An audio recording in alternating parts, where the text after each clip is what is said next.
என்னுடைய ஆளை தோற்கடிச்சுட்ட அப்படிங்கறதுல சந்தேகம் இல்லை. ஆனாலும் எங்களை ஏமாத்தி இருக்கிற, எந்த ஓவியமும் நீ வரையிலையே அப்படின்னார். அரசே, இதுதான் உண்மையான ஓவியம், உயிருள்ள ஓவியம். இது மனோபாவங்களை பிரதிபலிக்கும், மாறுகின்ற காலங்களை அப்படியே காட்டும் அப்படின்னா அந்த சீன ஓவியன். கையால வரைகிற ஓவியங்கள்ல சலனம் இல்லை, கண்ணாடி அப்படி கிடையாது. சக்தியின் ஓட்டம் அதுல எப்பவும் இருந்துகிட்டே இருக்கும். கண்ணாடி மட்டுமே ஜீவன் உள்ள ஓவியமா இருக்க முடியுங்கிறத அந்த சீன ஓவியன் தெரிஞ்சு வச்சிருந்தான். ஏன்னா அவன் ஒரு தாவோ சிந்தனையாளன். ஒவ்வொரு குழந்தையும் இந்த கண்ணாடியோட தான் பிறக்குது. ஆனா நாம என்ன செய்யறோம்னா ஓவியங்களை கண்ணாடி மீது பதிப்பிச்சு விடுறோம். கண்ணாடி நம்மளை பிரதிபலிக்குது. நம்முடைய அழகோ அவலட்சணமோ கண்ணாடியை பாதிக்கிறது இல்லை. ஏன்னா அதுக்கு மனம் கிடையாது. கடந்து போன வினாடியை பத்தி அது சிந்திக்கிறது இல்லை. அடுத்த கணத்தை பத்தின எதிர்பார்ப்பும் அதுகிட்ட கிடையாது. அதுதான் பற்றற்ற நிலை. மனிதனுக்கு தேவைப்படுறது அதுதான். கண்ணாடி கிட்ட இருந்து நாம கற்றுக்கொள்ள வேண்டிய பாடம் இது. வாழ்க்கையில மனிதர்களை நேசிக்கலாம், உலகின் அழகையெல்லாம் பிரதிபலிக்கலாம், ஆனா எதையும் பற்றி கொண்டு விடக்கூடாது அப்படிங்கிறது பெரியவர்கள் அறிவுரை. துயரம்ங்கிறது பற்றுக்களின் சாயை. கண்ணாடி முன்னாடி நிக்கிறப்போவெல்லாம் நமக்கு இந்த ஞாபகம் வரணுமா. ஒரு குடும்ப தலைவர் ஒரு நாள் காலையில விடிஞ்சு எழுந்திரிச்சதும் சத்தம் போட்டார். யார் இந்த கருங்குரங்கு படத்தை என் ரூம்ல கொண்டாந்து மாட்டி வச்சது அப்படின்னு கத்தினார். சமையல் கட்டில இருந்து மனைவி பதில் சொன்னாங்க. தூக்க கலக்கத்துல உளராதுங்க, நல்லா பாருங்க, அது படம் கிடையாது, முகம் பார்க்கிற கண்ணாடி அப்படின்னாங்க. அர்ஜுனன் கேட்ட கேள்விக்கெல்லாம் பகவான் கண்ணன் பதில் சொன்னார். அதுக்கு பேரு பகவத்கீதை. அதே மாதிரி உத்தவன் கேட்ட கேள்விக்கும் அவர் பதில் சொல்லியிருக்கிறார். அதுக்கு என்ன பேருனா உத்தவ கீதைன்னு பேர். அது சரி, உத்தவன்னா யாரு? கண்ணனுக்கு சின்ன வயசுலேருந்தே தேர் ஓட்டிக்கிட்டு இருந்தவன் அவன் தான். குருஷேத்திர போர் முடிஞ்சது.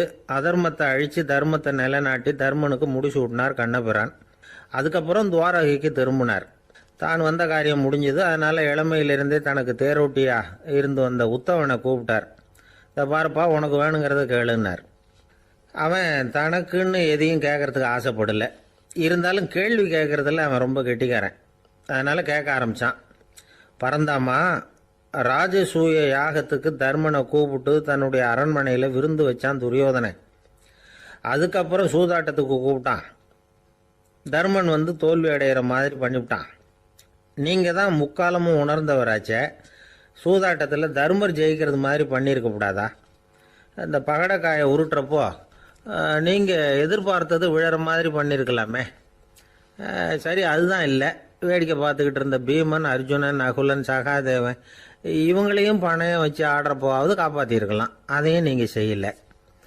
பாவம் அந்த அவல பொண்ணு, ஒன்றும் புரியாத ஒன்றும் தெரியாத அந்த உன்னுடைய சகோதரி திரௌபதி, அந்த பொண்ணை துச்சாதனன் இழுத்துக்கிட்டு துகில் உரிகிற கட்டத்தில் காப்பாத்தினியே. இது நியாயமா, முறையா, அறமா? இதுதான் உத்தவன் கேட்ட கேள்வி. இதுக்கு பரந்தாமன் பதில் சொல்றார். அப்படி கேள் உத்தவா. தருமனை துரியோதனன் சூதாட அழைக்கும் பொழுது என்ன சொன்னான் தெரியுமா? நான் பணையம் வைக்கிறேன், எனக்கு பதிலாக என்னுடைய மாமன் சகுனி பகடக்காய்களை உருட்டுவான்னு சொன்னான். உடனே தருமன், எனக்கு பதிலாக என்னுடைய மைத்துனன் கண்ணன் பகடக்காய்களை உருட்டுவான்னு சொல்லியிருக்கலாமே. அப்படி சொல்லலை. என்ன செஞ்சான் தெரியுமா? துரியோதனன் கூட சூதாட்டத்துக்கு சம்மதிச்சுட்டோம், கடவுளே இது என்னுடைய மைத்துனன் கண்ணபிரானுக்கு தெரியக்கூடாது அப்படின்னு வேண்டிக்கிட்டான். இதனால் தருமன் எனக்கு மனசால தடை போட்டுட்டான். அதனால் அரண்மனைக்கு வெளியிலேயே என்னை கூப்பிடுவாங்கன்னு நான் காத்துக்கிட்டு இருந்தேன். பீமன், அர்ஜுனன், நகுலன், சகாதேவன், திரௌபதி இவங்களை பணையம் வச்சு ஆடுறப்போவாவது கூப்பிடுவாங்கன்னு பார்த்தேன். அப்பவும் அவங்க என்னை கூப்பிடல, நினைக்கல. திரௌபதியை துச்சாதனன் கூந்தலை பிடிச்சி இழுக்கிறான். அப்போ கூட அவள் தன்னுடைய உடல் பலத்தால் தடுக்கிறதுக்கு முயற்சி பண்ணாலே தவிர என்ன நினைக்கல. துரியோதனன் சபைக்கு இழுத்து செல்லப்பட்ட திரௌபதி அறநூல்களையும் அரச நீதிகளையும் சொல்லிக்கிட்டு இருந்தாலே தவிர என்ன நினச்சே பார்க்கல. துகில் உரிகிற கட்டத்தில் தான் ஹரி ஹரி கண்ணா பரந்தாமன்னு கூப்பிட்டா. அதனால தான் அப்போ போய் நான் காப்பாற்றினேன் அப்படின்னா பரந்தாமன். அப்படின்னா நீ அழைச்சாதான் போவியா, நீயா போக மாட்டியா அப்படின்னு கேட்குறான் உத்தவன். ஆமாம், நான் கூப்பிட்டா தான் போவேன். மனிதர்கள் செய்யக்கூடிய செயல்களையெல்லாம் அவங்கவுங்க போக்கிலேயே விட்டுட்டு வேடிக்கை பார்த்துக்கிட்டு இருப்பேன். நான் குறுக்கிட்டு ஒன்றுமே செய்ய மாட்டேன் அப்படின்னா பரந்தாமன். மனுஷன் தவறு பண்ணுனா திருத்த மாட்டியா? சும்மா பார்த்துக்கிட்டு தான் உட்காந்துருப்பியா அப்படின்னு கேட்குறான் உத்தவன். நான் மனுஷனுடைய உள்ளத்தில் இருக்கிறப்போ என் எதிரில் மனுஷன் தவறு பண்ண மாட்டான் அப்படின்னு ஆனால் கண்ணன். அதாவது யார் நினைக்கிறாங்களோ அவங்க உள்ளத்துல எல்லாம் அவன் இருக்கிறான். அப்படி இருக்கிறப்போ தவறு செய்ய மனுஷன் அஞ்சுவான். இதுதான் உத்தவ கீதைங்கிறது. இந்த காலத்துலேயும் சில பேர் பகவான் மாதிரி அடுத்தவங்க கஷ்டப்படுறத வேடிக்கை பார்த்துக்கிட்டு இருக்கிறது உண்டு. அன்னைக்கு அப்படித்தான் நடுத்தெருவில் ஒரு திருடனை பிடிச்சி எல்லாரும் சேர்ந்து அடிச்சுக்கிட்டு இருக்கிறாங்க. ஒரு ஆள் மட்டும் தள்ளி நின்று அதை வேடிக்கை பார்த்துக்கிட்டு இருக்கான். பார்த்துக்கிட்டு சிரிச்சுக்கிட்டு இருக்கிறான். என்ன சார் இது, பாவம் அந்த ஆளை போட்டு அப்படி அடிக்கிறாங்களே அப்படின்னும். அடிக்கட்டும் சார், அவன் அடி வாங்க வேண்டிய ஆள் தான் அப்படின்னா அவன். ஏன் சார் அப்படி சொல்கிறீங்க அப்படின்னு கேட்டோம். பின்ன என்ன சார், நான் ஒருத்தர் பையில் இருந்த பர்ஸை எடுக்கிறதுக்கு முயற்சி பண்ணிக்கிட்டு இருந்தேன். அதுக்குள்ளே அவன் முந்திக்கிட்டு அப்வேஸ் பண்ணிவிட்டான். பர்ஸை அவன் எடுத்துட்டான். பார்க்கறதுன்னா எடுக்கிறது அவனா? என்ன சார் நியாயம் இது? நல்லா வாங்கட்டும் அப்படிங்கிறான். ஒரு பள்ளிக்கூடம் வகுப்பு நடந்துக்கிட்டு இருக்கு. ஆசிரியர் பாடம் நடத்திக்கிட்டு இருக்கிறார். நடத்தி முடிச்ச உடனே கேட்டார், மாணவர்களே, இதுவரைக்கும் நான் நடத்தின பாடத்தில் உங்களுக்கு ஏதாவது சந்தேகம் இருக்கா அப்படின்னு கேட்டார். அப்புறம் ஒவ்வொருத்தராக கேட்டார். ஒரு மாணவன் எழுந்திருச்சான். சார், எனக்கு சந்தேகம் எதுவுமே இல்லைன்னா. ஏன்னு கேட்டார். ஏன்னா எனக்கு நீங்கள் நடத்தின பாடம் தெளிவாக புரிஞ்சுட்டுது, அதனால் சந்தேகம் வரலன்னா. இன்னொரு மாணவன் எழுந்திருச்சான். சார், எனக்கும் சந்தேகம் எதுவும் இல்லைன்னா. ஏண்டான்னு கேட்டார்.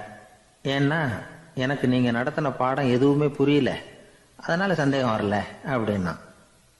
இந்த இடத்துல நாம் கொஞ்சம் சிந்திச்சு பார்க்கணும். இந்த உலகத்தில் எல்லாம் புரிஞ்ச ஒருத்தனுக்கும் சந்தேகம் வராது, எதுவுமே புரியாத ஒருத்தனுக்கும் சந்தேகம் வராது. அறகுறையாக புரிஞ்சுக்கிட்டவன் இருக்கான் பாருங்க, அவனுக்கு தான் அடிக்கடி சந்தேகம் வரும். ஆக மாணவர்களை இந்த 3 வகையாக பிரிக்கலாம். அதே மாதிரி தான் மனிதர்களையும் 3 வகையாக பிரிக்கிறாங்க ஆன்மீகவாதிகள். ஒரு ஆன்மீக பெரியவர் என்ன சொல்றார் தெரியுமா? இந்த உலகத்துல 3 வகையான மனிதர்கள் இருக்கிறாங்களாம். முதல் வகை எப்படி தெரியுமா? இவங்களுக்கு எதையும் தெரிஞ்சுக்கணுங்கிற அவசியமே கிடையாது. ஏன்னா அவங்களுக்கு எல்லாமும் தெரியும். இவங்க ஞானத்தின் முழு வடிவா இருக்கிற காரணத்தினால அவங்களுக்கு எந்த சந்தேகமும் இல்லை, எந்த கேள்விகளும் கிடையாது. இந்த நிலையில இருக்கிறவன் கிருஷ்ணன். எல்லாத்துக்கும் விட தெரிஞ்சுக்கிட்ட நிலையில அவன் விடையாக மாறிவிட்டான் அப்படின்னு சொல்லுவாங்க. 2வது நிலையில இருக்கிறவன் அர்ஜுனன். இவனுக்கு எப்போ பார்த்தாலும் கேள்விதான், சந்தேகம்தான். பதில் சொல்ல சொல்ல அவனுக்கு இருக்கிற சந்தேகமும் அதிகமாகிட்டே இருக்கும், குறையவே குறையாது. அர்ஜுனன் மாதிரி உள்ளவங்க எப்பவும் கேள்வி கேட்டுக்கிட்டே இருப்பாங்க. ஒரு கேள்விக்கு விட கிடைச்சுட்டுன்னு வைங்க, உடனே இன்னொரு கேள்வி அவங்க கிட்ட இருந்து வரும். கிருஷ்ணனுடைய நிலை எப்படின்னா அது கேள்விகளே அற்ற ஒரு நிலை. அர்ஜுனனுடைய நிலை எப்படின்னா அது கேள்விகளை தவிர வேறு எதுவும் அற்ற ஒரு நிலை. இவங்களை தவிர இன்னொரு ஆள் இருக்கிறான், அவனுக்கும் கேள்விகள் அற்ற ஒரு நிலை தான். அவன் யாருன்னா துரியோதனன். இவனுக்கு தெரிஞ்சுக்கணுங்கிற எண்ணமே சுத்தமாக கிடையாது. ஆவலே இல்லைங்கிறதுனால அதை புரிஞ்சுக்கணுங்கிற அவசியமும் இல்லை. அதனால அவனுக்கு கேள்விகள் அற்ற ஒரு நிலையில அவன் இருந்துகிட்டு இருக்கிறான். எல்லா பதிலும் தெரிந்து கொண்ட நிலையில கிருஷ்ணனும் கேள்விகள் அற்ற நிலையில இருக்கிறான். தெரிஞ்சுக்கணுங்கிற ஆவலே இல்லாத துரியோதனனும் கேள்விகள் அற்ற நிலையிலே இருக்கிறான். இப்படியும் இல்லாம அப்படியும் இல்லாம 2ம் கெட்டான நிலையில இருக்கிறானே, அவன் தான் அர்ஜுனன். அதனால பெரியவங்கள்லாம் என்ன சொல்றாங்கன்னா, இந்த உலகத்துல அர்ஜுனன்களா இருக்கிறவங்க ஒண்ணு துரியோதனனா மாறிடணும், இல்லைன்னா கிருஷ்ணனா மாறிடணும். இதை தவிர வேற வாய்ப்பு இல்லை. துரியோதனன் மாதிரி உள்ளது விலங்கு நிலை, கிருஷ்ணன் மாதிரி உள்ளது தெய்வ நிலை. அர்ஜுனன் விலங்காவும் ஆக முடியல, தெய்வமாவும் ஆக முடியல. இப்படி 2ம் கெட்டானா இருக்கிற வரைக்கும் இந்த கேள்விகளும் பிரச்சனைகளும் இருந்துகிட்டே தான் இருக்கும். இதுதான் பெரியவர்கள் சொல்லுகிற அனுபவ உண்மை. ஒரு ஆசிரியர் ரொம்ப விரிவா விளக்கமா பாடம் நடத்தின பிறகு, மாணவர்களே ஏதாவது சந்தேகம் இருந்தா கேளுங்கன்னாராம். ஒரு மாணவன் எழுந்திருச்சான். சார், எனக்கு ஒரு சந்தேகம்னா. என்னன்னு கேட்டார். இது வரைக்கும் என்ன பாடம் சார் நடத்தினீங்க அப்படின்னா அந்த பையன். ஜெருசலேம் அங்க உள்ள ஒரு தேவாலயம். அதுல உள்ள பலிபீடத்தின் முன்னாடி ஒரு பெட்டி உண்டு. அது காணிக்கை பெட்டி. ஆலயத்துக்கு வர்றவங்க பிரார்த்தனை பண்ணிவிட்டு திரும்பி போற சமயத்துல அந்த பெட்டியில காணிக்கை போடுவாங்க. அவங்களால எவ்வளவு முடியுமோ அவ்வளவு போடுறது வழக்கம். அவங்க வசதிக்கு தகுந்த மாதிரி போடுவாங்க. வசதி உள்ளவங்களாக இருந்தாலும் சரி, வசதியே இல்லாத வறியவர்களாக இருந்தாலும் சரி, ஆலய காணிக்கை பெட்டியில் காசு போடுறது அவங்களுக்கு ரொம்ப பெருமையான ஒரு செயல். ஒரு சமயம் இயேசு தம்முடைய சீடர்களோடு அந்த ஆலயத்துக்கு வரார். அங்கே உட்காந்து ரொம்ப நேரம் வழிபாடு பண்ணிட்டு இருக்கிறார். சீடர்களும் அந்த ஜபத்தில் கலந்துக்கிட்டாங்க. வழிபாடு முடிஞ்சுது. இயேசு உட்காந்துருக்கிறார். காணிக்கை பெட்டியில் காசு போடுறவங்கள கவனிக்கிறார். சீடர்களும் அதையே கவனிச்சுக்கிட்டு இருக்கிறாங்க. ரொம்ப பேர் வரிசையாக வந்தாங்க. அவங்களால முடிஞ்ச அளவுக்கு காசு போட்டுட்டு அவங்க பாட்டுக்கு போய்கிட்டு இருக்கிறாங்க. வசதியானவங்க நிறைய பேர் வந்தாங்க. அதுக்கு மத்தியில் வயசான ஒரு அம்மா, அவங்களும் வந்து காசு போட்டுட்டு போகிறாங்க. இப்போ இயேசு தன்னுடைய சீடர்கள் பக்கம் திரும்பினார். ஒரு கேள்வி கேட்டார். இப்போ இந்த காணிக்கை பெட்டியில் நிறைய பேர் வந்து காசு போட்டுட்டு போகிறத நீங்கள் கவனிச்சிங்க. இன்னைக்கு இந்த காணிக்கை பெட்டியில் ரொம்பவும் அதிகமாக காசு போட்டது யார் அப்படின்னு கேட்டார். முதல்ல வந்தார ஒரு பெரிய மனுஷன், அவர் தான் அதிகமாக போட்டார் அப்படின்னாரு ஒருத்தர். மூணாவதாக வந்தவர் தான் அதிகமாக போட்டார், நான் கவனித்தேன் அப்படின்னாரு இன்னொருத்தர். இப்படி ஆளுக்கு ஒரு விதமாக சொல்கிறாங்க. கடைசியாக இயேசு சொன்னாராம், இன்றைக்கு அந்த பெட்டியில் அதிகமாக காசு போட்டவங்க அந்த வயசான அம்மா தான் அப்படின்னாராம். சீடர்களுக்கு ஒன்றும் புரியல. அந்த அம்மா ரொம்பவும் ஏழையாச்சே, அவங்க எப்படி அதிகமாக காணிக்கை செலுத்த முடியும் அப்படிங்கிறது அவங்க சந்தேகம். இயேசு விளக்குனார். நிறைய பேர் வந்தாங்க, நிறையவே காசுகள் போட்டாங்க, அது உண்மைதான். ஆனால் அந்த அம்மா என்ன பண்ணாங்க கவனிச்சிங்களா? வந்தாங்க, தன்னுடைய காசு பையை திறந்தாங்க, அப்படியே கொட்டுனாங்க. அதில் இருந்தது ரெண்டு காசுகள் தான். அந்த 2 காசும் காணிக்கை பெட்டியில் விழுந்துட்டுது. மற்றவங்கள்லாம் தங்கள்கிட்ட இருந்த செல்வத்தின் ஒரு சிறு பகுதியை எடுத்து பெட்டியில் போட்டாங்க. ஆனால் இந்த அம்மா தன்கிட்ட என்ன இருந்ததோ அதை அப்படியே போட்டுட்டாங்க. தன்னுடைய பிழைப்புக்காக வச்சிருந்த அவ்வளவையும் இழக்கிறதுக்கு தயாராயிட்டாங்க. அவ்வளவு தாராள மனசு அவங்களுக்கு. அதனால் அவங்க செலுத்தின காணிக்கை தான் அளவில் அதிகம் அப்படின்னார். விலை மதிப்பில்லாத முத்து புதையல் ஒருத்தனுக்கு கிடைக்க போகுதுன்னு வச்சுக்கோங்க. அதன் மதிப்பை உணர்ந்தவன் என்ன பண்ணுவான்? அதை அடையிறதுக்காக தன்கிட்ட இருக்கிற எதையும் கொடுக்கறதுக்கு தயாராக இருப்பான் இல்லையா? அது மாதிரி தான் இதுவும் அப்படின்னார். உலக மதிப்பீடுகளை துரும்பா தூசியாக மதித்து அதையெல்லாம் உதறி விடுகிறவன் இறையருள் அப்படிங்கிற இணையில்லாத செல்வத்தை பெறுகிறான் அப்படிங்கிறது இதில் உள்ள கருத்து. இறைவனுக்காக இழப்பதுன்னா துன்பப்படுகிறவர்களுக்காக, ஏழைகளுக்காக, ஏதுமற்றவர்களுக்காக இழப்பது அப்படின்னு அர்த்தம். உங்கள் அயலானுக்கு நீங்கள் என்ன உதவி செய்தாலும் அதை எனக்கே செய்கிறீர்கள் அப்படின்னு இயேசு சொல்லியிருக்கிறார்.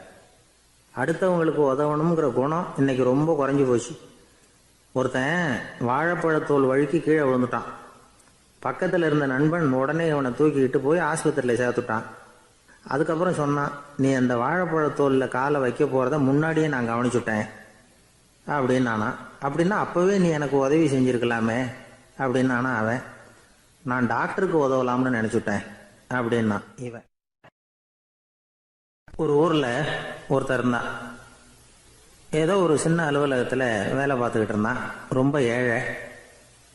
வர்ற கொஞ்சம் வருமானத்தை வச்சு வாழ்க்கையை ஓட்டிக்கிட்டு இருந்தான். ஒரு நாள் தெரு வழியாக அவன் நடந்து வந்துக்கிட்டு இருக்கிறான். தெருவில் ஒரு காசு கிடந்தது. அதை பார்த்துட்டான். அது குனிஞ்சு எடுத்தான். அது ஒரு பழங்கால காசு. அந்த காசு நடுவில் ஒரு துளை இருந்தது. அதாவது துளையிட்ட நாணயம். பழங்காலத்தில் புழக்கத்தில் இருந்த ஒரு நாணயம் அது.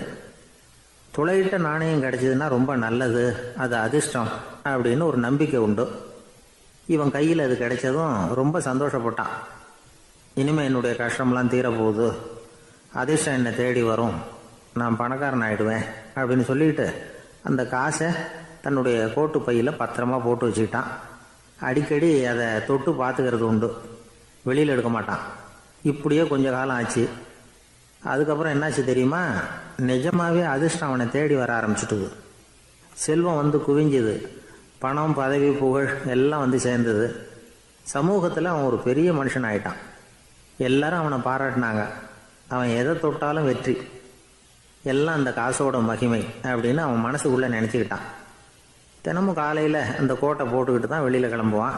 புறப்படுறதுக்கு முன்னாடி கோட்டு பாக்கெட்டை தொட்டு பார்த்துக்குவான், உள்ளே காசு இருக்கா அப்படிங்கிறத உறுதிப்படுத்திக்குவான்.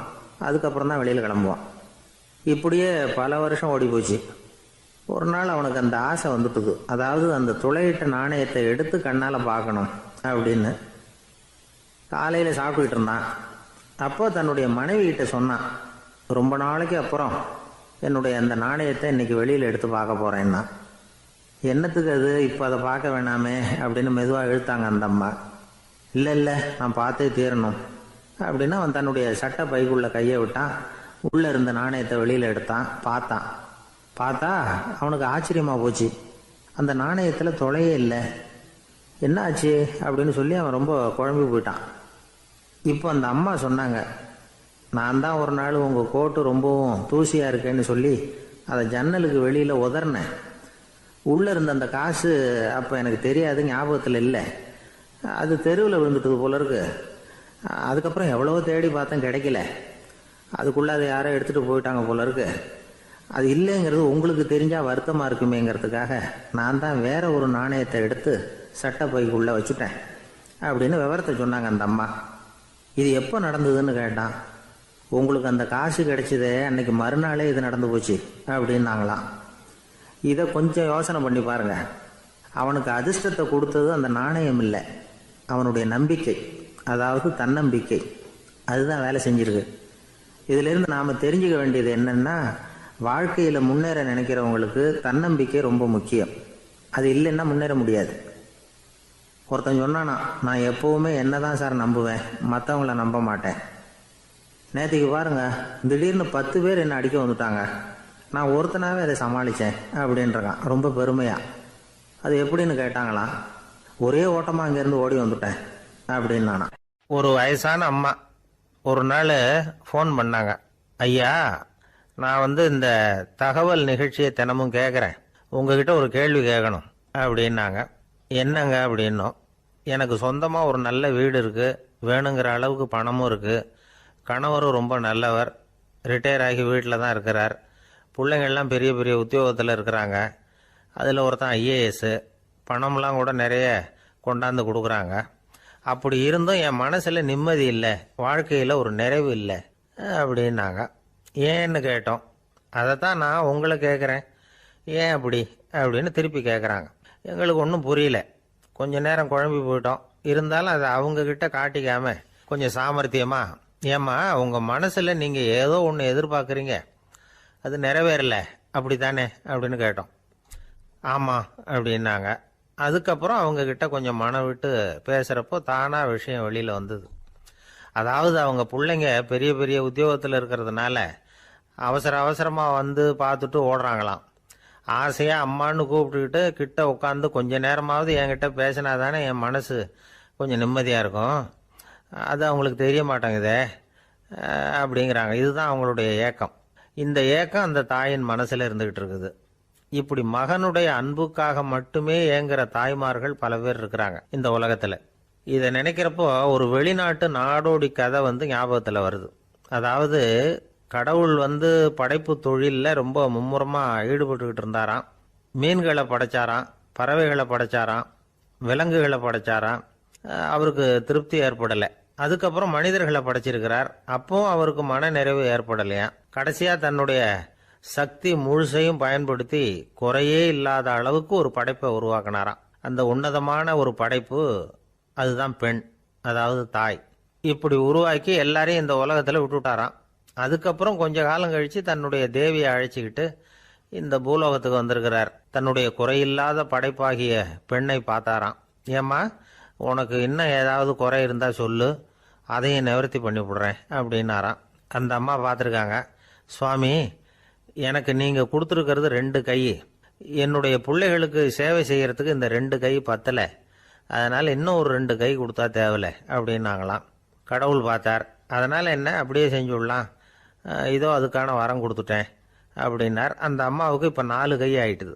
4 கையாலேயும் குழந்தைகளுக்கு சேவை செய்ய ஆரம்பிச்சுட்டாங்க. கடவுள் திருப்தியாக திரும்பி போனார். அதுக்கப்புறம் கொஞ்ச காலம் கழித்து மறுபடியும் திரும்பி வந்தார் தேவியோட. பெண்ணை பார்த்தார். இப்போ என்னம்மா சந்தோஷந்தானே அப்படின்னாராம். அதுக்கு அந்த அம்மா, சந்தோஷந்தான், இருந்தாலும் இப்போ எனக்கு இருக்கிற 2 காலும் போதில்லை, இன்னும் ஒரு 2 கால் இருந்தால் தேவையில்லை, நிறைய ஓடி ஆடி பிள்ளைகளுக்காக வேலை செய்ய வேண்டியிருக்குது அப்படின்னாங்களாம். சரின்னு சொல்லி 4 கால் இருக்கிறது மாதிரி செஞ்சுட்டு போயிட்டார் கடவுள். மறுபடியும் கொஞ்ச நாள் கழித்து தேவி சொன்னாங்க கடவுள்கிட்ட, நீங்கள் என்னதான் முயற்சி பண்ணினாலும் முழுமையான ஒரு படைப்பை உங்களால் உருவாக்க முடியாது.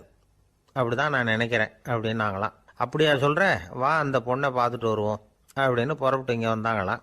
இங்கே வந்து பார்த்தா 4 கால் 4 கையோடு அந்த பொண்ணு ஒரு செவுத்துல சாஞ்சி உட்காந்து அழுதுகிட்டு இருக்குது. இப்போ தேவி அந்த பொண்ணை சுட்டி காட்டி கடவுள்கிட்ட கேட்டாங்களாம், ஏங்க நீங்கள் அந்த பொண்ணுக்கு கையை கொடுத்தீங்க காலை கொடுத்தீங்க சரி, அந்த கண்ணீரையும் எதுக்காக கொடுத்தீங்க அப்படின்னு கேட்டாங்களாம். அதுக்கு கடவுள் சொன்னாராம், கையை கொடுத்தது நான் தான், காலை கொடுத்தது நான் தான், ஆனால் அந்த கண்ணீரை கொடுத்தது நான் இல்லை, அதை கொடுத்தது அந்த அம்மாவோட பிள்ளைங்க அப்படின்னாராம். இன்றைக்கும் அப்படித்தான் பல பிள்ளைங்க அவங்க அம்மாவுக்கு கண்ணீரை தான் கொடுத்துக்கிட்டு இருக்கிறாங்க. அம்மாவை மதிக்கிற பிள்ளைங்க தான் இன்றைக்கி நல்லபடியாக இருக்கிறாங்கங்கிறது அவங்களுக்கு தெரியறதில்ல. இந்த காலத்து பிள்ளையாண்டான் ஒருத்தன் அவங்க அம்மா கிட்டேயும் நல்ல பிள்ளையா நடந்துக்குவான், மனைவிகிட்டையும் நல்ல கணவனாக நடந்துக்குவான், ரொம்ப சாமர்த்தியம். ஒரு நாள் அவங்ககிட்ட கேட்டாங்க, ஏன்பா உங்கள் அம்மாவும் உன் மனைவியும் சண்டை போட்டுக்கிட்டா நீ எந்த பக்கம் அப்படின்னாங்களாம். வீட்டுக்கு வெளிப்பக்கம் அப்படின்னானான் அவன். ரொம்பவும் அடிபட்டு அல்லல் போட்டுக்கிட்டு இருக்கிற ஒருத்தர் வந்தார். மனசு ரொம்பவும் நொந்து போய் பேசினார். இந்த உலகத்தில் மனுஷனாக பிறந்ததை விட மாடா பிறந்திருக்கலாம் சார் அப்படின்னார். திடீர்னு வந்து என்கிட்ட இப்படி சொன்னால் அதுக்கு நான் என்னங்க பண்ண முடியும் அப்படின்னேன். உங்ககிட்ட வரணும்னு தோணுச்சு அதனால் வந்தேன் அப்படின்னார். சரிங்க, இப்படி ஒரு யோசனை வந்ததுக்கு என்ன காரணம் அப்படின்னு சொல்லி அவர்கிட்ட கேட்டேன். அதுக்கு அவர் சொன்னார், என் பையனுக்கு வேலை தேடுறேன் கிடைக்கல, பொண்ணுக்கு மாப்பிள்ளை தேடுறேன் கிடைக்கல, வீடு கட்டுறதுக்கு கடன் கேட்குறேன் கிடைக்கல, மாடா பிறந்திருந்தா இது மாதிரி கவலையெல்லாம் கிடையாதுல்ல, பேசாமல் வைக்கோலை தின்னுக்கிட்டு அசை போட்டுக்கிட்டே கடந்து விடலாமே அப்படின்னார் அலட்சியமாக. அதுக்கப்புறம் தான் அவர் சொன்ன கருத்தை நானும் கொஞ்சம் அசை போட ஆரம்பித்தேன் மனசுக்குள்ளே. இப்போது இயற்கையை பொறுத்த வரைக்கும் அது நாம் எல்லாரும் மகிழ்ச்சியாக வாழணும் அப்படின்னு தான் விரும்புது. விலங்குகள், பறவைகள், தாவரங்கள், அப்புறம் மற்ற உயிரினங்கள் எல்லாமும் நல்லபடியாக இருக்கணும் அப்படிங்கிறது தான் இயற்கையோட விருப்பம். அதில் ஒன்றும் சந்தேகம் இல்லை. இயற்கையோட அமைப்பை கொஞ்சம் கவனித்து பார்த்தா அதை நாம் நல்லா புரிஞ்சுக்கலாம். இருந்தாலும் இந்த ஆள் சொன்னதை கேட்ட பிறகு தான் ஒரு முக்கியமான வேறுபாடு புரிஞ்சுது. அதாவது இந்த உலகத்தில் உள்ள முக்கியமான பிரச்சனைகள் 6. அந்த 6 பிரச்சனைகளும் ஆடு மாடுகளுக்கு கிடையாது, மரம் செடி கொடிகளுக்கு கிடையாது. ஆனால் மனுஷன் அந்த 6 பிரச்சனைகளையும் சந்திக்க வேண்டியிருக்கு. சரி, அந்த 6 பிரச்சனைகள் என்னென்ன தெரியுமா? முதல்ல இந்த ஆடு மாடுலாம் நமக்குன்னு சொந்தமாக ஒரு வீடு இல்லையே அப்படின்னு கவலைப்பட்டுக்கிட்டு இருக்கிறதில்ல. ஆனால் மனிதனுக்கு வீடு தேவைப்படுது. இது ஒரு வித்தியாசம். இப்போ 2வது பிரச்சனை என்னென்னா ஆடை பிரச்சனை. ஒரு கோழியோ சேவலோ நாம் போட்டுக்கிறதுக்கு ஒரு சட்டை இல்லையே அப்படின்னு கவலைப்படுறதில்ல. ஆனால் மனுஷனுக்கு அந்த கவலை உண்டு. சரி, இப்போ 3வது என்னன்னு பார்த்தா கல்வி பிரச்சனை. ஒரு பசுமாடு கவலையோடு நின்றுக்கிட்டு இருக்கு அப்படின்னு வச்சுக்குவோம். நீங்கள் அதுக்கிட்ட போய், ஏன் பசுமாடை கவலையோடு நின்றுக்கிட்டு இருக்கிற அப்படின்னு கேட்குறீங்க.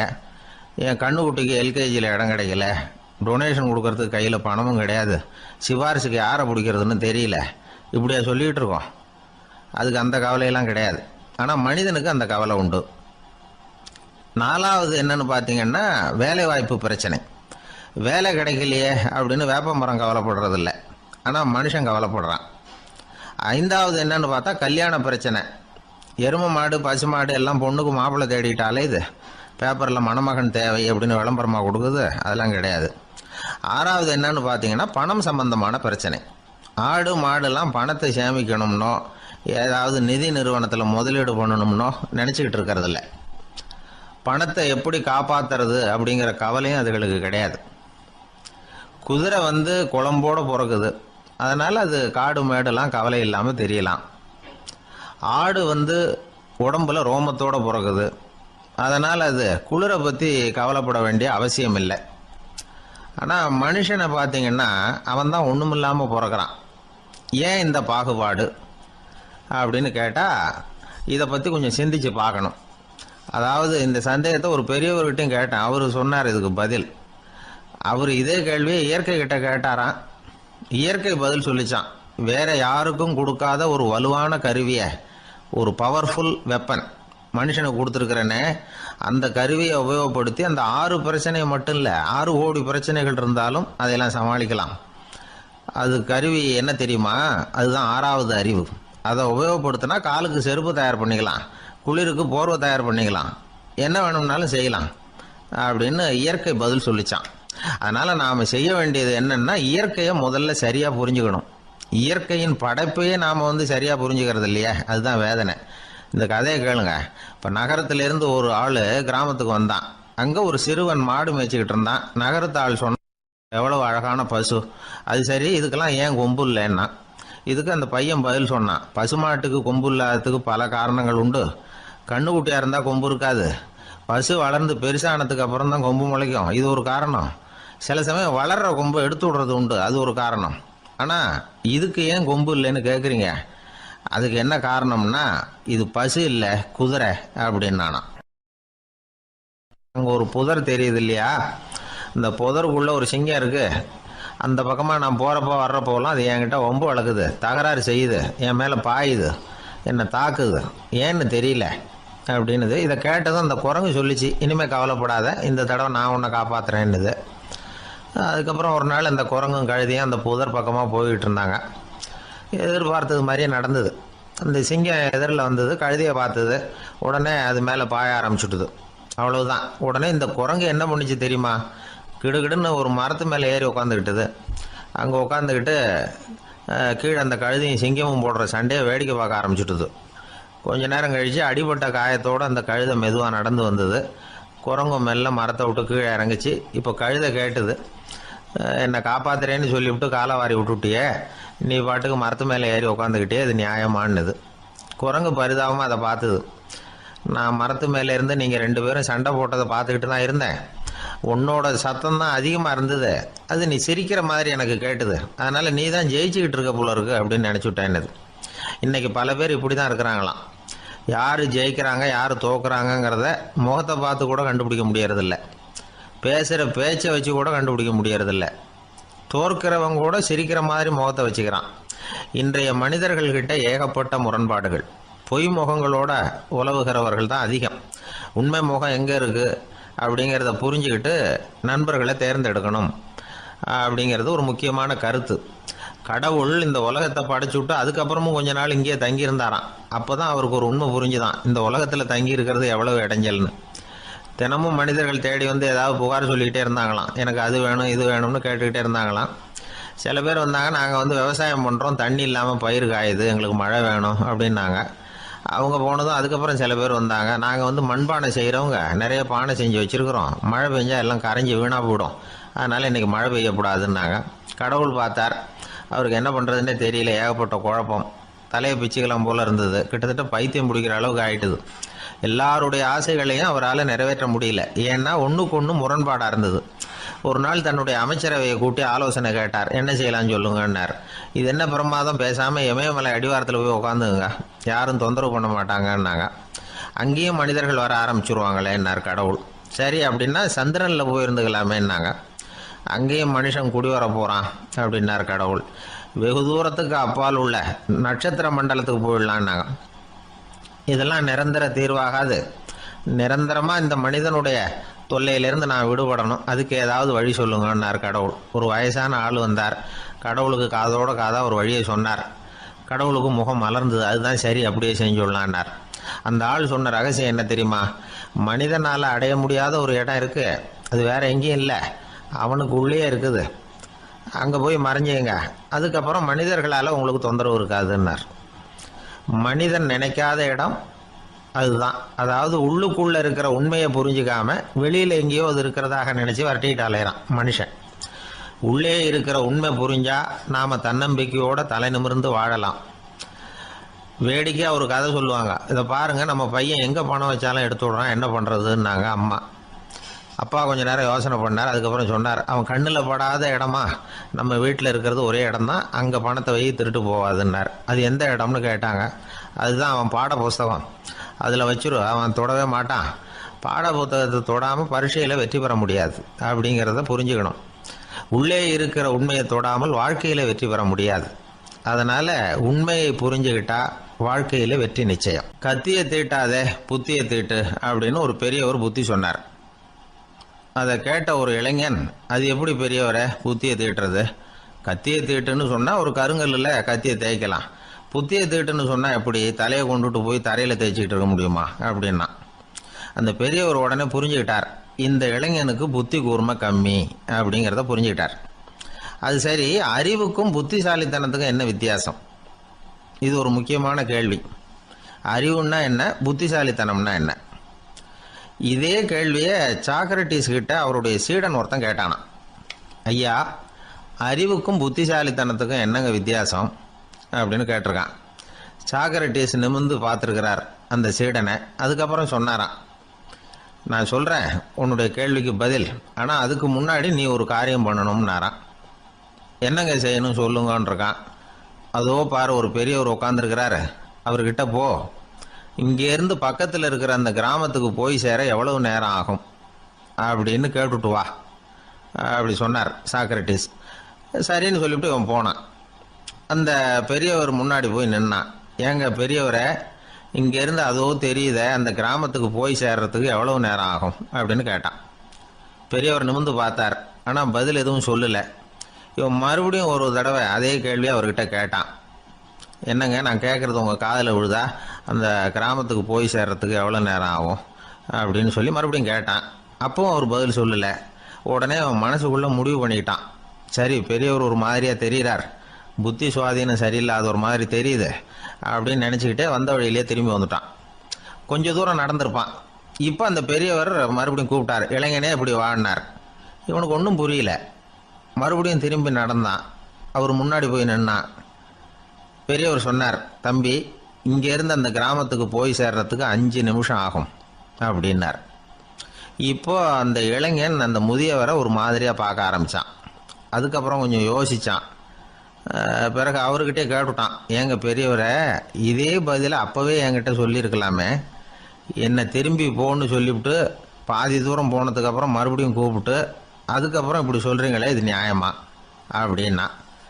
பெரியவர் சிரித்தார். அதுக்கப்புறம் சொன்னார், ஏன்பா, நீ எவ்வளவு வேகமாக நடக்கிறேங்கிறத பார்க்காம நீ கிராமத்துக்கு போய் சேர வேண்டிய நேரத்தை எப்படி என்னால் சொல்ல முடியும்? அதனால தான் உன்னை கொஞ்சம் தூரம் நடக்க விட்டு உன்னுடைய நடையின் வேகம், அந்த கிராமம் இருக்கிற தூரம் ரெண்டையும் கணக்கு போட்டு அதுக்கப்புறம் நேரத்தை சொன்னேன்னார். சீடன் வந்து தலை குனிந்தான். அப்படியே திரும்பி வந்து சாக்ரட்டிஸ் முன்னாடி நின்னான். சாக்ரட்டிஸ் இப்போ சொல்கிறார், தம்பி, அதுக்கு பேர் தான் புத்திசாலித்தனம். இந்த அறிவு கூர்மை வந்து எல்லா இளைஞர்களுக்கும் வரணும் அப்படிங்கிறதுக்காகத்தான் கத்தியை தீட்டாத புத்தியை தீட்டு அப்படின்னு பெரியவங்கள்லாம் சொல்லிக்கிட்டு இருக்கிறாங்க. புத்தியை தீட்டுறவங்கெல்லாம் வாழ்க்கையில் அறிவாளியாகிறாங்க, தீட்டாதவங்க கோமாளியாகிறாங்க. இதுதான் இன்றைக்கி நடக்கிறது. அதனால் அறிவு கூர்மைங்கிறது வேற. இந்த காலத்து ஆசாமி ஒருத்தர் இன்னொருத்தரை பார்த்து கேட்டார், ஏங்க, ஒரு விமானம் இங்கேருந்து புறப்பட்டு 2 மணி நேரத்தில் மதுரைக்கு போய் சேருது. நல்லா கவனிங்க, ஒரு விமானம் இங்கேருந்து புறப்பட்டு 2 மணி நேரத்தில் மதுரைக்கு போய் சேருது அப்படின்னா என்னோட வயசு என்னன்னு கேட்டார். இவர் கேட்குறதுல ஏதாவது அர்த்தம் இருக்கா? அதாவது இங்கேருந்து புறப்பட்டு 2 மணி நேரம் ஆகுது மதுரைக்கு போகிறதுக்கு அப்படின்னா என் வயசு என்னன்னு கேட்குறாரு. இதை கேட்ட உடனே அவர் பதில் சொன்னார், அப்படின்னா உங்களோட வயசு 20 அப்படின்னார். எப்படிங்க அவ்வளவு கரெக்டாக சொன்னீங்க அப்படின்னு கேட்டார். வேற ஒன்றும் இல்லை, எங்கள் பக்கத்து வீட்டில் ஒரு முழு பைத்தியம் இருக்குது, அதோட வயசு 40 அப்படின்னா உன் வயசு 20 தான் இருக்கணும் அப்படின்னார். அரை பைத்தியம்னு முடிவு பண்ணிக்கிட்டார். அதனால் வாழ்க்கையில் அறிவு கூர்மைங்கிறது ரொம்ப அவசியம். அந்த புத்திசாலித்தனம் இருக்கிறவங்க வாழ்க்கையில் வெற்றி பெறுவது நிச்சயம். ஒரு ஊரில் 2 சகோதரர்கள், அதாவது அண்ணனும் தம்பியும். அந்த 2 பேரில் அண்ணனுக்கு கல்யாணம் ஆயிட்டுது, தம்பிக்கு கல்யாணம் ஆகலை. வேணாம்னு இருந்துட்டான். அவங்க 2 பேருக்குமே சொந்தமாக கொஞ்சம் நிலம் இருந்தது. அது எப்படிப்பட்ட நிலம்னா நல்ல விளையக்கூடிய நிலம். அப்பா விட்டுட்டு போன சொத்து. தனித்தனியாக விவசாயம் பண்ணிட்டு இருக்கிறாங்க. அண்ணங்காரன் கல்யாணம் ஆனவன். அவன் என்ன நினைப்பான்னா, நமக்கு மனைவி மக்கள் இருக்கிறாங்க, அதனால கடைசி காலத்தில் நம்மளை காப்பாத்துறதுக்கு பிள்ளைங்க இருக்கிறாங்க, அதாவது முதுமையில் நமக்கு பாதுகாப்பு உண்டு. ஆனால் என் தம்பிக்கு தான் யாருமே இல்லை. அவன் கல்யாணமே பண்ணிக்கல, தனி ஆள்.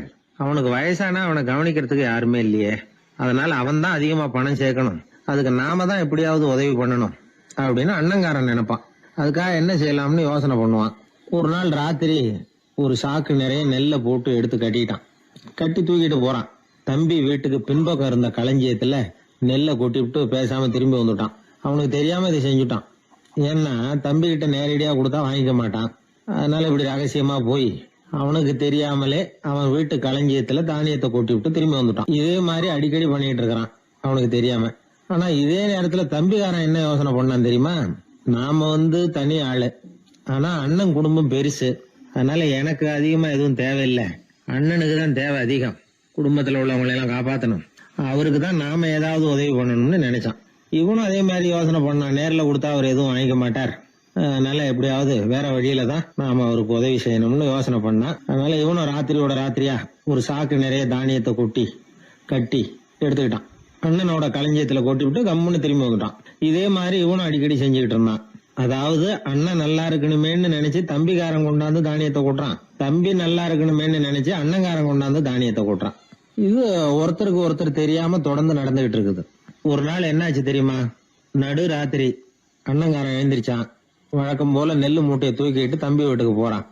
அதே நேரம் தம்பியும் எழுந்திரிச்சான். நெல்லு மூட்டையை தூக்கிட்டு அண்ணன் வீட்டுக்கு போறான். 2 தெருவும் சந்திக்கிற ஒரு இடத்துல 2 பேரும் மோதிக்கிட்டாங்க. அதுக்கப்புறம் தான் நிமிந்து பாக்குறாங்க யாருன்னு. அடடே தம்பி நீயா அண்ணா அவன், ஆமா அண்ணே நீங்களா அண்ணா இவன். ரொம்ப காலமா ரகசியமா நடந்துகிட்டு இருந்தது என்னங்கிற விஷயம் அப்பதான் அந்த இடத்துல 2 பேருக்குமே புரிஞ்சுது. இது நடந்து ரொம்ப காலம் கழிச்சு அந்த ஊர்ல கோயில் கட்டுறதுக்கு ஒரு இடம் தேடினாங்களாம். ஒரு புனிதமான இடம் தேவை, நம்ம ஊர்ல அப்படிப்பட்ட இடம் எதுன்னு எல்லாரும் யோசனை பண்ணாங்களாம். எல்லாரும் ஒரு மனதா முடிவு பண்ண இடம் எது தெரியுமா? அந்த அண்ணனும் தம்பியும் நடு ராத்திரியில சந்திச்சுக்கிட்ட அந்த இடம் தான், அதுதான் புனிதமான இடம் அப்படின்னு முடிவு பண்ணாங்க. அந்த இடத்துலதான் கோயிலையும் கட்டினாங்களாம். கடவுளை வணங்குகிறவர் வணங்காதவர் அப்படிங்கிற அடிப்படையில சமயத்தை கண்டறிவதில்லை, அன்பு செலுத்துகிறவர் செலுத்தாதவர் அப்படிங்கிற 2 வகையினரில் தான் சமயம் கண்டறியப்படுகிறது அப்படிங்கிறது பெரியவர்கள் கருத்து. இந்த காலத்துல எல்லாம் சகோதர பாசம் இப்படியா இருக்குது? ஒருத்தன் சொன்னான், எங்க வீட்டுல பங்கு பிரிச்சு போ, எனக்கு எதுவுமே வேணாம், எல்லாத்தையும் எங்க அண்ணங்கிட்டே கொடுத்துருங்கன்னு சொல்லிவிட்டேன் அப்படின்னா ரொம்ப பெருமையா. பரவாயில்லையே, உங்க அப்பா விட்டுட்டு போனது எவ்வளவு இருக்கும்னு. அது என்ன சுமாரா ஒரு 50,000 இருக்கும்னா. என்ன சொத்தான்னு கேட்டேன். இல்லைங்க கடன் அப்படின்னா.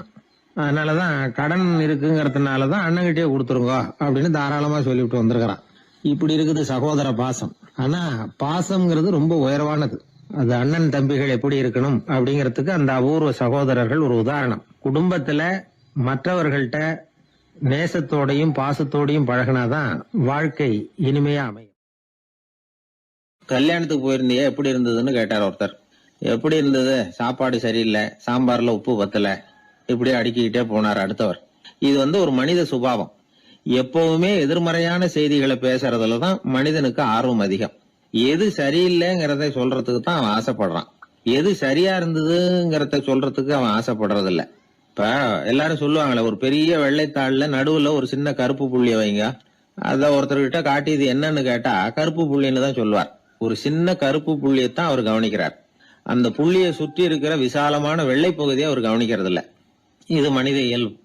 ஒரு கண்ணாடி முன்னாடி போய் நிக்கிறோம், முகத்தை பாக்குறோம், கொஞ்சம் யோசனை பண்ணி பாருங்க. முகத்துல நமக்கு பிடிக்காத பகுதியை தான் முதல்ல கவனிப்போம். கன்னத்துல ஒரு பரு இருந்ததுன்னா அதுதான் முதல்ல நம்ம கண்ணுல படும். கருப்பா ஒரு மச்சம் இருந்தா அதைத்தான் நாம முதல்ல கவனிக்கிறோம். ஒரு சின்ன காயம் இருந்ததுன்னா ரொம்ப கவனிச்சு கூர்ந்து பாக்குறோம். அதை சுற்றி இருக்கிற அழகான பகுதிகள் எல்லாம் அதுக்கு அப்புறம் தான்.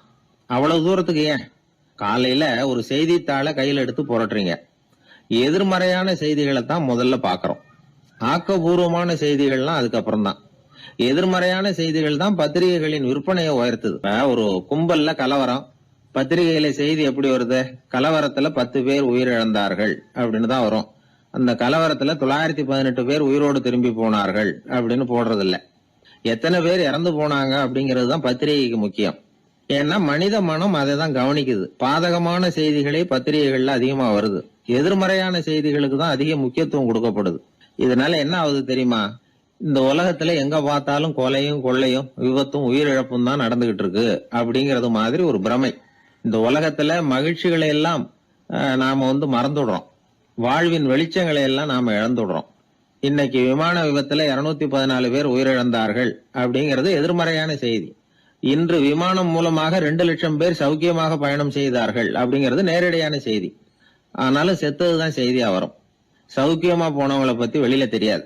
வாழ்க்கையின் சாதகமான அம்சங்கள்ல கவனம் செலுத்துறதுக்கு நாம கத்துக்கணும். இந்த உலகத்துல நாம மகிழ்ச்சியா இருக்கிறதுக்கு எவ்வளவோ விஷயங்கள் உண்டு. அதெல்லாம் கவனிச்சு பாக்குறதுக்கு நாம கத்துக்கணும். ஒரு நாள் பூராவும் நல்லா நடந்துகிட்டு இருப்பீங்க. ஏதோ ஒரு நேரத்துல வாழைப்பழத்தோல்ல காலை வச்சிருப்பீங்க, வழுக்கி விழுந்துட்டீங்க. வழுக்கி விழுந்ததுதான் நமக்கு பெருசா தெரியும். நாலு பூரா நாம நல்லா நடந்துகிட்டு இருந்தோமே அப்படிங்கறது தெரியாது பெருசா. நமது பலம் என்னங்கறதுலதான் அதிக கவனம் தேவை. தோல்வி மனப்பான்மை, இது வந்து நெகட்டிவ் ஆட்டிடியூட்ஸ். தாழ்வு மனப்பான்மை, நெகட்டிவ் செல்ஃப் இமேஜ். எதிர்மறையாவே நினைக்கிறது பேசுறது அப்படிங்கிற குணத்தை மாத்திக்காதவன் எந்த காலத்திலயும் முன்னேற முடியாது. அப்படிப்பட்டவன் வெற்றிகரமான மனிதனும் கிடையாது. ஆகையினால வாழ்க்கையில வெற்றி பெற விரும்புகிறவர்கள் எதிர்மறை மனோபாவத்தை மாற்றிக்கொள்ளுங்கள். நெகட்டிவ் விஷயங்கள்ல இருந்து உங்க கவனத்தை திருப்புங்க. பாசிட்டிவ் விஷயங்கள்ல கவனத்தை செலுத்துங்கள். ஒரே விஷயத்த கூட சில பேர் பாசிட்டிவா எடுத்துக்குவாங்க, சில பேர் நெகட்டிவா எடுத்துக்குவாங்க. ஒரு சத்திரத்துல 2 சாமியார்கள் சந்திச்சுக்கிட்டாங்களாம். தங்களுடைய சொந்த கதைகளை அவங்க பேசிக்கிட்டாங்க.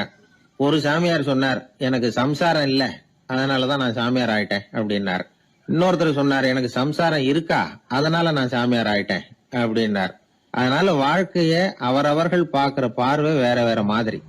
எதையும் எதிர்மறையா எடுத்துக்கப்படாது, ஆக்கப்பூர்வமா எடுத்துக்கணும். அப்படிங்கறத புரிஞ்சுக்கிட்டோம்னா நம்ம வாழ்க்கையில வெற்றி நிச்சயம். நான் கணக்குல ரொம்ப வீக்கு சார் அப்படின்னு சொல்லிக்கிறதுல நம்மள பல பேர் வெக்கப்படுறது இல்ல. நம்ம மூளை வந்து கணக்கு போட எப்பவும் தயாரா தான் இருக்குது. ஆனா அதை நாம சரியா உபயோகப்படுத்துறது இல்ல, அதுதான் விஷயம். கம்ப்யூட்டர் வந்த பிறகு இன்னமும் சௌகரியமா போச்சு. கணக்கு போடுற வேலையெல்லாம் அதுகிட்ட ஒப்படைச்சிட்டோம். கம்ப்யூட்டரை விட வேகமா மனுஷனால கணக்கு போட முடியுமா அப்படின்னா முடியுமா. ஆனா முடியும்னு நிரூபிச்சு காட்டினவங்க இந்த உலகத்துல ஒரு 10-20 பேர் தான். ஒரு பென்சிலோ காகிதமோ இல்லாம 17 இலக்க எண்களை கூட கூட்டி கழிச்சு பெருக்கி வகுக்கிறாங்க.